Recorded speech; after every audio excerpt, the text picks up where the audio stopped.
భువనగిరి నడిబొడ్డులో ఇటు MLA camp office పక్కనే ఉన్నటువంటి వ్యవసాయ సమీకృత మార్కెట్ గత 3 సంవత్సరాల క్రితం గత ప్రభుత్వంలో 8,70,00,000తో నిర్మించినటువంటి ఈ వ్యవసాయ సమీకృత మార్కెట్ ఇప్పుడు అసంపూర్ణంగా మారినటువంటి పరిస్థితి కనిపిస్తుంది. ఎందుకంటే గత ప్రభుత్వంలో ఆర్భాటంగా అప్పుడున్నటువంటి మంత్రి కేటీఆర్ ఇక్కడ ప్రారంభోత్సవం అయితే చేశారు. ఎందుకంటే ఈ వ్యవసాయ సమీకృత మార్కెట్ ఒకటే దగ్గర ఇటు మాంసం విక్రయాలు, ఇటు కూరగాయల విక్రయాలు, ఇటు పండ్లు ఫలాలు అన్ని కూడా ఒకే దగ్గర అందుబాటులోకి తేవాలని దృఢ సంకల్పంతో అప్పటి ముఖ్యమంత్రి కేసీఆర్ గారు ఈ వ్యవసాయ సమీకృత మార్కెట్లను పెట్టాలని చెప్పి నిర్ణయించడం జరిగింది. అందులో భాగంగా ఈ భువనగిరిలో ఈ వ్యవసాయ సమీకృత మార్కెట్ ను ప్రారంభించారే తప్ప దీంట్లో మాత్రం ఇప్పుడు ఇంతవరకు అయితే ఇక్కడ అమ్మకాలు అయితే జరగట్లేదు. 90% పనులైతే పూర్తయ్యాయి.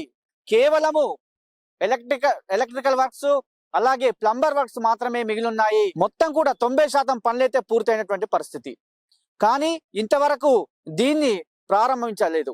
ప్రారంభించాలంటే కేటీఆర్ దీన్ని ప్రారంభించాడు, కానీ లోపల మాత్రం కార్యకలాపాలు అయితే జరిగినటువంటి పరిస్థితి. ఇన్ని కోట్లు వెచ్చించి ఇంత ప్రజాధనం దుర్వినియోగం చేస్తున్నటువంటి ఈ ప్రభుత్వంలోనైనా ఇప్పుడున్నటువంటి ఎమ్మెల్యే కుమ్మం అనిల్ కుమార్ రెడ్డి దీన్ని చొరవ తీసుకొని ఖచ్చితంగా ప్రారంభిస్తే ఇక్కడ చిరు వ్యాపారులందరూ కూడా సంతోషపడతారు, ఆనందపడతారు. ఎందుకంటే వాళ్ళు అక్కడ భువనగిరి బస్టాండ్ పక్కన ఉన్నటువంటి రైతు బజార్ లో చాలా చిన్న ప్రదేశంలో వాళ్ళు అమ్ముకున్నటువంటి పరిస్థితి. అక్కడ మాంస విక్రయాలదారు కూడా రోడ్డు పైన పెట్టుకొని అమ్ముతున్నటువంటి పరిస్థితి. ఆ సందర్భంలో ఆ రోడ్ల మీద ఉన్నటువంటి మటన్ చికెన్ అక్కడ తీసుకున్నటువంటి సందర్భంలో దోమలిగలు వాడడం వల్ల కూడా ప్రజలు తీవ్ర ఇబ్బందులు పడుతున్నారు, అనారోగ్యానికి గురైనటువంటి పరిస్థితి. మరి ఇలాంటి పరిస్థితి అంతా పోవాలంటే ఈ సమీకృత వ్యవసాయ మార్కెట్ లో నిజంగా కార్యకలాపాలు నడిచినట్లయితే, ఇక్కడ అమ్మకాలు జరిగినట్లయితే అద్భుతంగా ఉంటుందనే ఉద్దేశంతో గత ప్రభుత్వం నిర్ణయం తీసుకుంటే ఇంతవరకు ప్రారంభం లేనటువంటి ఇక్కడ చూసినా కూడా చెత్తా చెదాలతో నిన్నటువంటి పరిస్థితి. చూడండి, ఎంత పోకిరీలకు ఇది అడ్డగా మారినటువంటి పరిస్థితి.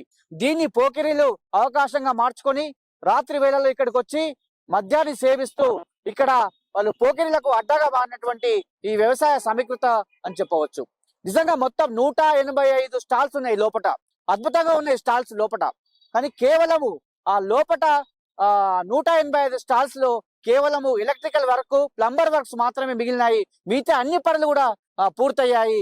కేవలం చిన్న పని కోసము ఇన్ని కోట్లు వెచ్చించి కట్టినటువంటి ఈ వ్యవసాయ మార్కెట్ అయితే చాలా నిర్లక్ష్యానికి గురవడం అయితే చాలా బాధ కలుగుతున్న విషయం చెప్పవచ్చు. మరి ఈ ప్రదేశం ఇట్లే ఉంటే ఇంకా పోకిరీలు దీన్ని డైలీ వ్యసనాలుగా భావించుకొని ఇక్కడ మద్యం సేవించడం కానీ, స్మోక్ చేయడం కానీ, ఇంకా అసాంఘిక కార్యకలాపాలకు అడ్డగా మారినటువంటి పరిస్థితి అయితే కనబడుతుంది. ఇకనైనా ఈ ప్రభుత్వంలో ఎమ్మెల్యే గారు శ్రద్ధ తీసుకొని ఖచ్చితంగా దీన్ని ప్రారంభించినట్లయితే చిరు వ్యాపారులు అయితే ఎంతో ఆనందపడుతున్నటువంటి సమస్య అని చెప్పవచ్చు.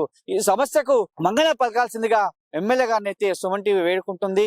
చాలా మంది చిరు వ్యాపారులు సుమన్ టీవీని అడిగారు, ఇవి ఇన్ని కోట్లు పెట్టి కట్టారు సార్, ఇంతవరకు అయితే మాకు ఇక్కడ వ్యాపారం చేసుకోవడానికి అవకాశం ఇస్తలేరు చెప్పి వాళ్ళు కూడా అడిగినటువంటి సందర్భాలు. మరి అధికారులు ఎందుకు మరి దీన్ని ముందుకు తీసుకెళ్లట్లేదు? మరి అధికారులు చర్యలు తీసుకోవాలి, ప్రభుత్వం చర్యలు తీసుకోవాలి. ప్రభుత్వం ఖచ్చితంగా దీనిపైన చర్యలు తీసుకొని ఈ సమీకృత మార్కెట్ ఆ వ్యాపారులకు అందించినట్లయితే వారంతా కూడా నిజంగా ఆనందంగా వ్యాపారాలు చేసుకునేటువంటి పరిస్థితి.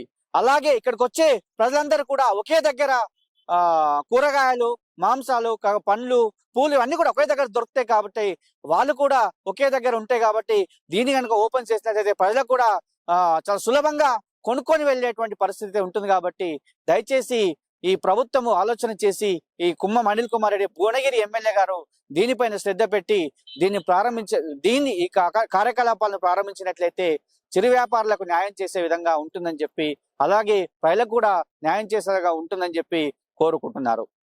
ఇది ఇక్కడ ఉన్నటువంటి పరిస్థితి. కెమెరామెన్ అరుణ్తో శరత్, యాదాద్రి, భువనగిరి.